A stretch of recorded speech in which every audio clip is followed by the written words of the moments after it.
Hi hello all welcome to అలా education. ఈ వీడియోలో నేను అప్లికేషన్స్ టు యాంపియర్స్లా ఎక్స్ప్లెయిన్ చేయబోతున్నాను. అందుకోసం నేను ఒక ఇన్ఫైనైట్ షీట్ క్యారియింగ్ కరెంట్ తీసుకుంటున్నాను. సో దీని ద్వారా ప్రొడ్యూస్ అయ్యే మ్యాగ్నెటిక్ ఫీల్డ్ని యాంపియర్స్లా ఉపయోగించి ఎలా కనుక్కుంటామో చూద్దాం. అందుకు నేనేం చేస్తున్నాను అంటే నేను ఒక infinite long current sheet XY ప్లేన్లో ఉంది అని చెప్పి అనుకుంటున్నాను. So that it is located at Z is equal to 0. మీకు తెలుసు XY ప్లేన్లో Z విలువ కాన్స్టెంట్ అని. సో ఇది ఒక infinite sheet charge, current Y axis, ఇది X యాక్సిస్, ఇది Z axis. Current Y axis డైరెక్షన్లో కరెంట్ ఫ్లో అవుతుంది అనుకున్నాం. దీని యొక్క కరెంట్ ఎలా రిప్రజెంట్ చేస్తామంటే సర్ఫేస్ కరెంట్ అంటాము. దాన్ని మనం Kతో సూచిస్తాము. ఈ K విలువ K is equal to KY, AYకి సమానం అవుతుంది. సో ఇక్కడ మనం గుర్తుపెట్టుకోవాల్సిన పాయింట్ ఏమిటి అంటే, ఒకటి, కరెంట్ ఏదైతే డైరెక్షన్లో ఫ్లో అవుతుందో ఆ డైరెక్షన్లో మ్యాగ్నెటిక్ ఫ్లక్స్ ఎగ్జిస్ట్ కాదు అన్న పాయింట్ని గుర్తుపెట్టుకోవాలి. సో ఇక్కడ కరెంటు Y యాక్సిస్ డైరెక్షన్లో ఫ్లో అవుతుంది కాబట్టి magnetic field intensity H does not exist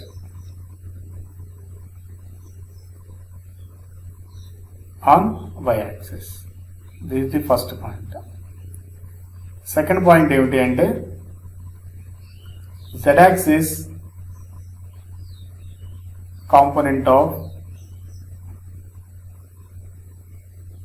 H అంటే Z component of H will vanishes to 0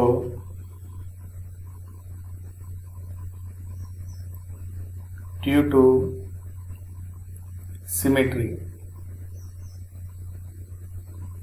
symmetry మూలంగా ఈ Z component of H will become 0.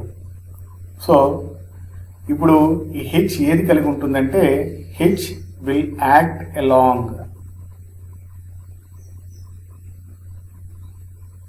X axis.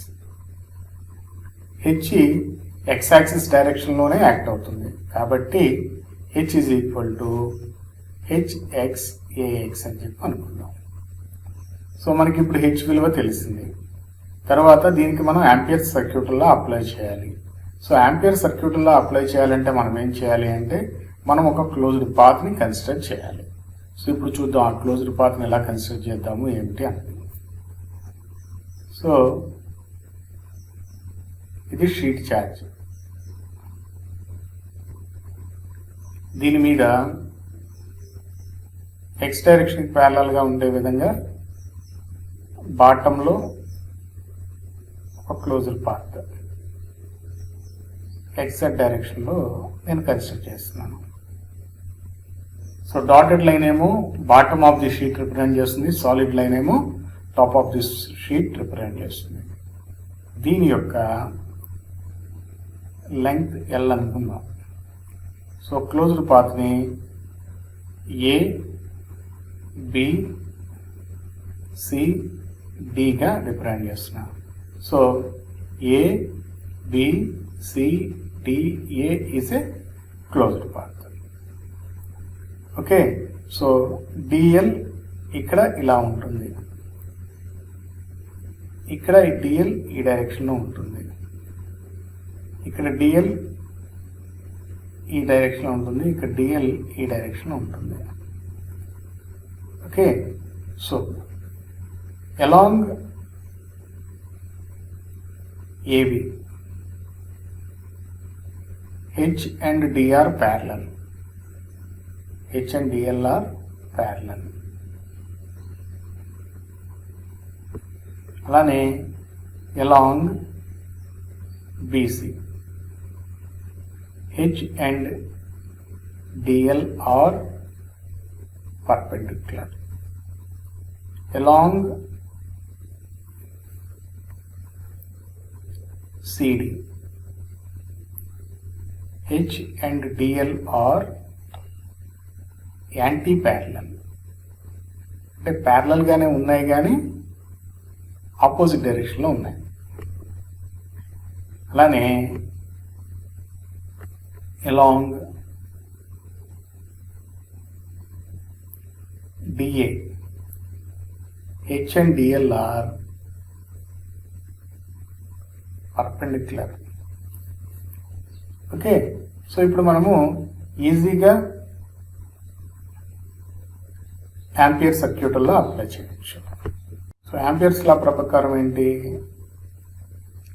H dot DL is equal to current enclosed. ఇక్కడ sheet ఛార్జ్కి ఏమిటి అవుతుందంటే K into Lకి సమానం అవుతుంది అన్నమాట. K into L is the current enclosed in the sheet charge. So ఇక్కడ H dot DL విలువ కనుక్కుందాం. A to B H dot DL plus B to C H dot DL plus C to D H dot DL plus integral D to A H dot DL is equal to KL. చూడండి ఇక్కడ C to Bకి మధ్యలో Hకి DLకి మధ్య angle 90 degrees ఉంది కాబట్టి ఈ value 0 అయిపోతుంది. అలానే Dకి Aకి మధ్య యాంగిల్ 90 degrees ఉంది కాబట్టి ఈ వాల్యూ కూడా 0 అయిపోతుంది. Integral DL is equal to L అని చెప్పి అనుకున్నాము. ఇక్కడ యాంటీ ప్యారలల్లో ఉన్నాయి కాబట్టి ఇది minus H into minus L అవుతుంది. ఇదేమో HL అవుతుంది. That is equal to KL. That implies HL plus HL అంటే ఇక్కడ HX అనమాట. X కాంపోనెంట్ ఉంటుంది కాబట్టి HX is equal to KL. 2HX is equal to K, or H is equal to K by, so the magnetic field intensity H is equal to 1 by 2 K AX. This is the value of magnetic field intensity due to a sheet charge carrying current in the phi direction. So ఈ expression మనం ఎలా రాయొచ్చు అంటే H is equal to 1 by 2 ఇది KY అవుతుంది. K cross AN, where AN is the unit vector normal to the surface in which the sheet charge is present. So ఇది ఎలా వస్తుందో మనం చూద్దాం. ఇక్కడ కూడా మనము ఇది KYఏ పెట్టుకోవాలి, ఎందుకంటే ఇక్కడ K వాల్యూ KY కదా. So it's value is equal to KY. It's value is also equal to KY. It's also equal to KY. ఇది KY. ఈ కరెక్షన్ గమనించండి. ఓకే, సో ఇది కూడా KYL అవుతుంది. సో ఇక్కడ K value is equal to KYAY. So మనకి ఈ sheet charge XY ప్లేన్లో ఉంది. XY ప్లేన్కి నార్మల్ ఏమిటి? Z axis. సో దీని యొక్క యూనిట్ వెక్టర్ వచ్చి AZ అవుతుంది.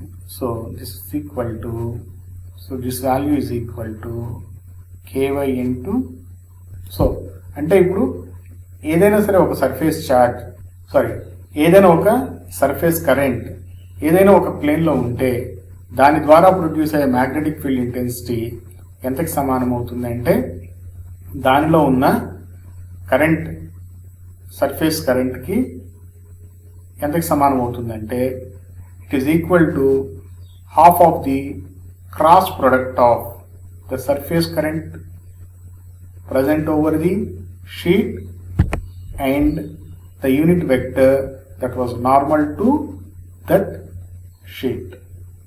ఆ షీట్కి ఏదైతే యూనిట్ నార్మల్ ఉందో దాని యొక్క క్రాస్ ప్రొడక్ట్కి సమానం అవుతుంది అని ఈ ఎక్స్ప్రెషన్ ద్వారా మనం చెప్పవచ్చు. సో ఈ విధంగా మనము యాంపియర్స్ లా అప్లై చేసి ఒక షీట్ కరెంట్ ద్వారా ప్రొడ్యూస్ అయ్యే మ్యాగ్నెటిక్ ఫీల్డ్ ఇంటెన్సిటీని అత్యంత సులువుగా కనుక్కోవచ్చు. ఈ వీడియో కనుక మీకు నచ్చినట్లయితే లైక్ చేయండి, షేర్ చేయండి, సబ్స్క్రైబ్ చేయండి, చేయించండి. మీకు ఏవైనా డౌట్స్ ఉంటే కాన్సెప్ట్ వైజ్గా మీ డౌట్స్ని కామెంట్ సెక్షన్లో కామెంట్ రూపంలో పోస్ట్ చేయండి. మీ డౌట్స్ని నేను డెఫినెట్గా ఆన్సర్ చేస్తాను. ఇంకొక వీడియోలో ఇంకొక మంచి కాన్సెప్ట్తో కలుసుకుందాము. అంతవరకు బాయ్.